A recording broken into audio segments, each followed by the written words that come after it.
Bonjour et bienvenue pour cette troisième émission de la série AG2R, la mondiale consacrée à la longue vie.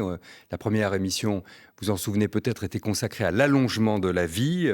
La deuxième aux questions de formation au long de la vie. On va se pencher aujourd'hui sur les questions de santé et celles de notre capital santé. Comment mieux le gérer, comment mieux l'entretenir, le soigner finalement à tous les sens du terme.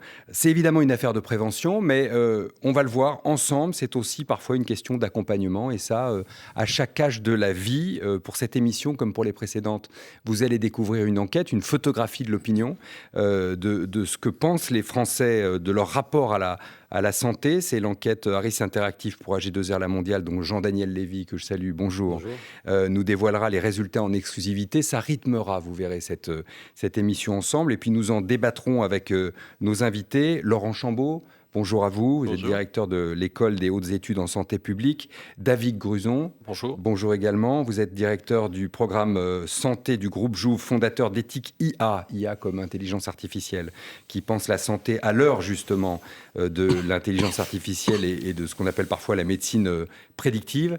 Et puis pour AG2R La Mondiale, Philippe Dabat, bonjour. Bonjour. Et puis David Giovanuzzi, respectivement directeur des assurances de personnes pour Philippe et directeur des accords de branche pour David. D'abord Philippe Dabat, pourquoi ce focus sur la santé ? Eh bien, chez AG2R La Mondiale, nous sommes un groupe de protection sociale et ce sont près de 4 millions de Français qui nous font confiance pour leur complémentaire santé.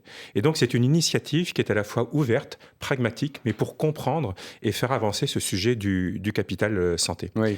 Il y a 2 points que je voudrais rappeler. Quand on dit capital santé, ce n'est pas seulement se soigner. Hein. Non, ce n'est pas seulement se soigner. Justement, je voudrais commencer par rappeler la définition de la santé que donne l'OMS.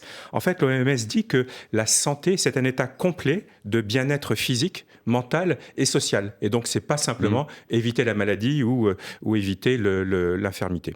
Et puis le deuxième point que je voudrais rappeler est un sujet d'espérance de vie. On a tous en tête l'espérance de vie moyenne en France, à peu près 80 ans pour un homme et 85 ans pour une femme. Mais en fait, l'espérance de vie en bonne santé est beaucoup plus courte. Elle est de près autour de 65 ans. Ça fait 15 ans de moins pour un homme, près de 20 ans de moins pour une femme. C'est très, très conséquent.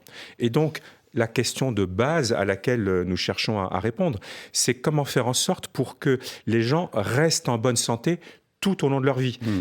Cela suppose de ne pas s'y prendre à la dernière minute, mais bien d'aborder ce capital santé avec une vision très large dès le plus jeune âge, mais tout au long de la vie. Et donc comment vous, évidemment, et on le verra à AG2R La Mondiale, vous accompagnez les Français, vous proposez de le faire, et peut-être vous évoluez dans votre manière d'accompagner les Français tout au long de la vie dans leur santé.